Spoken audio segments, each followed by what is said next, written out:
work out for you. And also the other thing is Sanji just struggled, really, because what ultimates, again, do you take for the best situation when you have 3 great options ahead of you? So, I mean, with all those thoughts here in place, we're going to be jumping into the draft here for game number 3. It's Echo on the blue, RRQ on the red.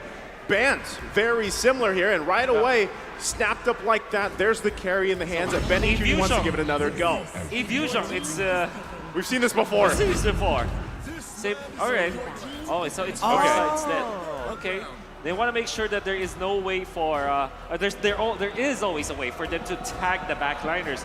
Diggy is still open for RRQ Hoshi. That might be off our consideration right now. But what I like about both Lapu Lapu and Farsa is that no matter what marksman there is for RRQ Hoshi, they have ways to reach the backlines, either through gap closing with the Lapu Lapu and a one-shot potential, or through a Farsa. Combine them together, no marksman is safe. This is going to be an interesting one because, again, this adjustment by making sure that you yourself have an artillery mage means that Sanji, even though he's going to be quote-unquote slower to get into the right position, the extra range that he gets from the Feathered Airstrike could make the difference if we see RRQ locking in something like Diggy. But instead, they're going to go for the Beatrix this time around. They're prioritizing having lane control rather than lane dominance. One thing, too, about Sanji specifically as a player, we know that he loves to pull off those crazy plays with the flicker, right? So with him having this Farsa in his hand, you're going to expect that too. Whereas still, even when you lock in this Eve here, you want to be able to build upon the utility mindset for this match, right? You want to be able to do that, but again, you're complementing it with the Yuzhong pick, which we have said in this series specifically, or even throughout the tournament, it's been crucial for a lot of these teams' success. Yeah, and honestly, if we're talking about success, we have to talk about supports because, again, nobody has revealed their supports and they've just mirrored each other the entire way. I was thinking maybe Karina might get picked up early, or just maybe some foreshadowing, but Echo, immediately take it off. I'm expecting another assassin. There could be a chance that even Lolita might get banned off inside of Echo once more, so it denies R2 a way to disengage from fights. Or maybe a Martis as well, because those are the heroes that Albert really like to play. You kind of want to have a sustained hero here if you're RRQ Hoshi. Surely the Yuzhong will be eventually tanky, but you're gonna have to have a frontline so that both Eve as well as the Beatrix will have great positioning. That's also the reason why they ban out the Cho here, because they don't want Yaoi to have a hero that can go to the backlines. There's the Barrett's ban. Are we looking for a Ling pick for RRQ? Yo, that's what I was thinking. I was thinking that RRQ are telling, yo, Kartizi, show up. You have a skin around you. We want an assassin. Well, I mean, let's take a look at the quote here, and that might be the story, right? Carl Tizzi, I think we're the best team. I'm a team player right now, so I don't care about the stats or MVP. I've been there. He's been there, he's done that, right? Carl Tizzi on the best jungler for M4. So even though that's the case, oh, good solid last ban, by the way. Diggy's taken out. There's the Grok. I mean, come on, Echo. Give it to him. Give it to your boy. So it's Atlas to go with, okay. Are we seeing like Hayabusa or Link this time? Coming up from Echo.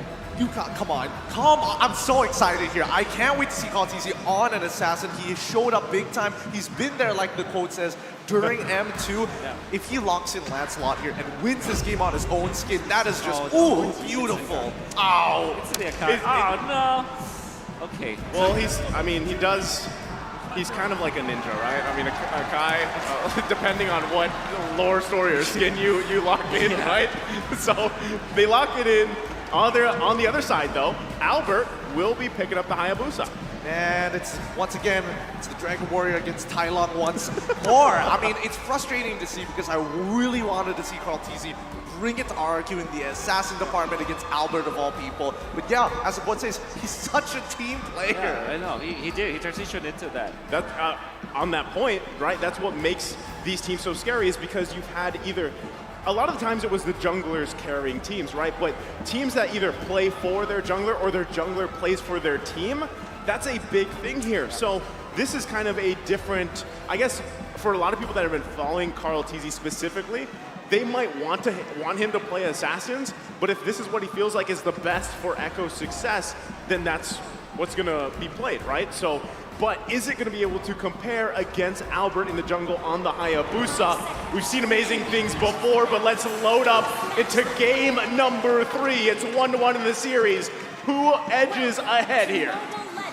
Oh man, if you're looking at the choice of Albert, right, going for Hayabusa, surely it's great. Like, we're excited to see that. We want to see Albert being activated as assassin. But man, Atlas, Akai, Lapu Lapu, man, it's difficult to play a squishy hero if you're RRQ Hoshi. There's so much control and so much damage that can come out from those heroes. Not only that, Wolf, but with an Atlas across view, when do you usually see no purifies from the other team?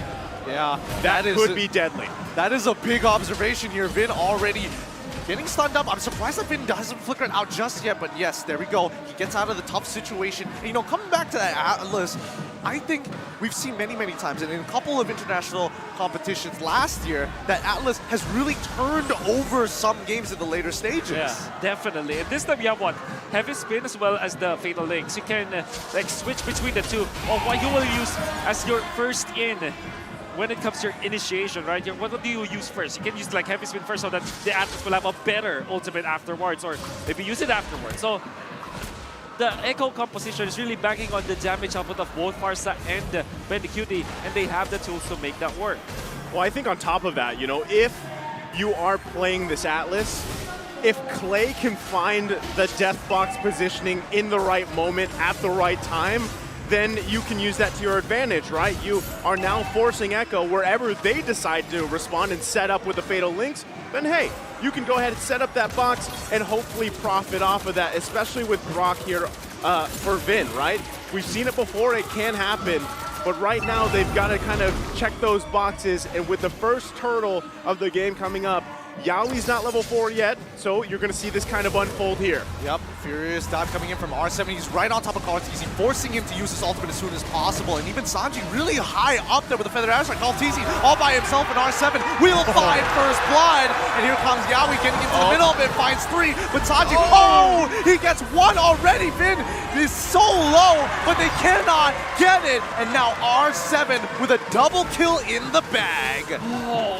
Great exchange from both teams. Echo starting with Sanford poking the Hayabusa, putting him low, forcing the Quad Shadow. But then again, Echo was forced to utilize Kaltizi's ultimate far too early. The reset was there for RRQ, and then of course damage coming up from Clay's ultimate afterwards. Fortunately for Echo, they have Yaoi's ultimate available there. He got level 4 just in time to pop the Flicker and the Fatal Links onto 3 members of RRQ. Then Sanji dealing the damage. In the end though, RRQ still gets the turtle. Wait, does he know? Yeah, I'm pretty sure he saw Yaoi actually walk between brush to brush here, but he's going to open it up, sees Vin, backs away. Skylar, once again, just needs to maintain control, but Benny QT has been doing such a good job. He's looking for the trade, and now he might get the solo kill. Almost secures it. One more auto attack would have procced and would have gotten the kill. Great response from Skylar there, not to go down. They don't want to give that advantage to either of these gold laners, right? They're going to be battling it out here. And we know, again, how scary carry can be, especially if you get those kills. But Yaoi, going to be the focus, gets out of here just fine. Still, again, RRQ holding on to a very minuscule gold lead. But, I mean, objectively, they're where they want to be, right? Yeah. Continue this up, farm up, and just keep responding, putting pressure around the map. And Skylar not flickering right at the get-go. It allowed him to also force the flicker onto Bandicuti. And the reason why he felt very tanky up until the end is because of the fact that the outer turret energy shields in the gold lane provide 30% damage reduction. And Skylar forcing another flicker and not dying kind of means that the bottom lane is still equalized. I'm more surprised you weren't freaking out that Sanji was about to die there. He gets, I mean, overall, Albert is putting quite a bit of pressure, and I would argue is even opening up a map to open up the map to a certain degree. But let's see down bot side, Tier 1, the shields are getting farmed out for the time being, but Echo, as we mentioned before, just wants to focus on the farm. Yeah, I'm still wondering too, you know, the fact that there is no purifies here for RRQ. If they're just going to completely rely on their reaction time, right, to get out of danger or to have that, basically, I like to call it the athletic flicker out of those bad areas, right? Because, yes, if Yaoi holds on to it, oh, wait, Zephyr! He actually flies clean. He's going to get this kill, but no, the real one manipulation gives him a shield. He ends up dying regardless. Feathered Airstrike now putting R7 out of this fight. Black Dragon form in the middle of it. Is he really willing to play with death? Shaw Residue already propped with Sanji flickers forward, but Blackline now in trouble. Cartesian ends up dying. Quad Shadow into the Shadow kill by Albert. He's still alive. Vin, what can he do? Forced to flicker out of there. 2-for-1 trade in favor of Echo. Oh, man, Echo. that was against Sanford opening up the backlines. Previously, in the first turtle fight, it was against Albert, but this time it was against Clay. Even after the flicker coming out from Clay, we know the one-shot potential coming out from the Lapu Lapu to take out the Eve. Eventually, the follow-up of Yaoi allowed for Echo to win the battle afterwards. Unfortunately, though, Albert was still very good with the retribution. All right, let's pull this back for a moment here because I'm trying to figure out where Echo is going to eventually plan their attack on their map. It feels like they're playing defensive, right? Yaoi's opened up the map, but then how does Kaltizi make this play? Well, I guess that what they are waiting for is to at least equalize when it comes to the turtle fight, then activate Benecutie. So to answer your question, later on, around 8 minutes time, when you can have Benecutie deal the damage with 3 items, that is where you strike. Until this point, Echo, everybody's just buying time. I'm holding you to that 8 minutes on the dot. Yeah, we'll see if Wolf predicts that correctly, right? And the curse doesn't affect him here. But still, going back to the point, I mean, if Benecutie can just farm up, great thing, right? That's exactly what he wants to do. Him and Skylar, same scenario, right? None of them have gone down. You see, though, how much of time is actually put on the gold lane for both these teams. You guys mentioned this in the draft. If you can have someone babysit the lane, great. Now, it's a little bit different because Diggy's not constantly there, but still, even Yaoi's paying attention to that lane, trying to give any upper hand possible to their gold laner is the best thing that could happen for both of these teams because even, yes, there's what, 200 gold there. It really doesn't mean much for RRQ, but they have the objectives, right? If they can get this next turtle in about, what, 10 seconds, then that's great for Albert and the squad can transition into the Lord takes and really set themselves up for success here. Echo, though, knowing all of that, Sanji having 2 kills early on, the burst damage is going to be there. So as long as RRQ can avoid that burst coming out from Echo, Sanford with the setups like this. Oh, I mean, Sanford, he wants it, but the fact is he's got no ult now, and now Albert might have a free kill in his hands. He's walking up Black Dragon form as well. Wild Charge doesn't connect, but there we go. Albert secures it. R7 now in some trouble. Spartese, he pushes him out of position, and now in a 2v1, R7's lead is just enough, but on the bottom side, almost soul kill. Skylar's baiting him into it, and now Albert is going to secure the kill. Oh, he got it! Now that's just disrespectful. Okay. Skylar was just being disrespectful. You Yeah. put respect on Benny's name. Skylar, I would have really commended what he did because he baited Benecutie in there. The TPs were uncalled for though. Because Benecutie you want a sort of TP? did. Yeah, there wasn't any escape anymore. Unfortunately, Skylar, that's 100 per. He already did 100 level play, but then he went down because of those TPs. However, though, I want to say, RRQ Hoshi, great understanding of how to take turtle number 3. What they did was to stay in the bottom bush, in a right side bush in the middle, I mean, and then it was only R7 who showed himself to Sanford. After Sanford already committed the bravest fighter onto the Yuzhong, that's when they strike. Oh, Kaltizi in some trouble now. Skylar, he lands it. Oh, he's so low, but he's still alive. Sanford with the bravest warrior already in the middle of it. He has to get on out there. Sanji's trying to help him out, but Yaoi might be able to find 2. No, only 2. As the real one manipulation comes up, they get the kill onto Skylar once again, but they traded kill back, so that's going to be support for gold laner. That's a good trade right here, but still a lot of unfolded there, a lot of ultimates and resources expended, but still RRQ holding on to a little bit of lead. 1.6k. Wolf, how's it looking in terms of items? Okay, so we're looking at Skylar just picking up all the important items like Blade of Desire eventually into his second damage item, but he needs a Wind of Nature. Now that is also true with this Benecutie carry. So far, we know that they wanted to activate it at 8 minutes, right? So they did. Yaoi was able to find an opening to the backlines, and that is one thing that RRQ should be respecting. Oh, again, and it looks like a repeat of history, but Yaoi this time doesn't even go for that engage, and it feels like to me that Skylar is a little desperate after his little mishap down on the bottom side. Yeah, he wants the kill there. He did pick up the Malefic Roar, so that damage is going to be there even more so now. You know, even though he's got the 2 assists, he wants those kills because he does know as well that Benecutie is going to be scaling up, especially past this game. Oh no, Clay, he gets pulled back, but it really doesn't matter. He flickers on backwards. His R7 is there to cover his back. Nicely done. The teamwork from RRQ to deny the initial engage.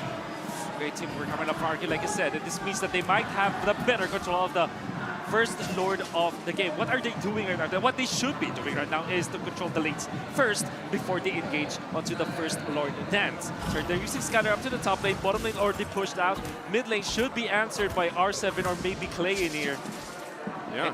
And It's going to be up to how RRQ is going to control this Lord. Well, let's see how they're going to, because bot side is already stacked up with a full wave. That tier 2 might be in some trouble, and RRQ don't mind leaving this be. Orange buff being taken away by Hayabusa, but the rest of Echo, how are they responding to it? Tier 2 is already down. They can still let this bleed even more, but now they're going to force the issue. Sanford's walking back into the fight. Conceal coming out from Vin. He's going to take the long way around. Yaoi is looking for an opportunity. Albert might be in some trouble. Quad Shadow's out of there, but on the opposite side, here we go. R7 jumping into the middle of that fight. Bravest Warrior forcing Sanford out, but now he flippers right on top of Clay. He's down. Benny QT's in trouble. Skylar might have to take the 1v1. The Quad Shadow's already down, and the Shadow kill isn't enough. Albert still alive, trying to get on out there, but Sanford's chasing him down. Yu Song is dead, and that's going to be a 3-for-nothing trade in favor of Echo. And even the Lord belongs to Echo. What a great play from their side. RRQ Hoshi, they tried to go for the conceal play from the bottom. They wanted to tag Sanford. Unfortunately, that left both Clay and Skylar exposed to Yaoi.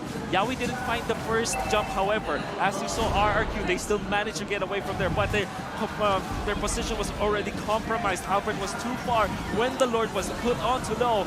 And you see Echo, despite losing the first 3 turtles, just control the Lord Dance much better than they did RRQ.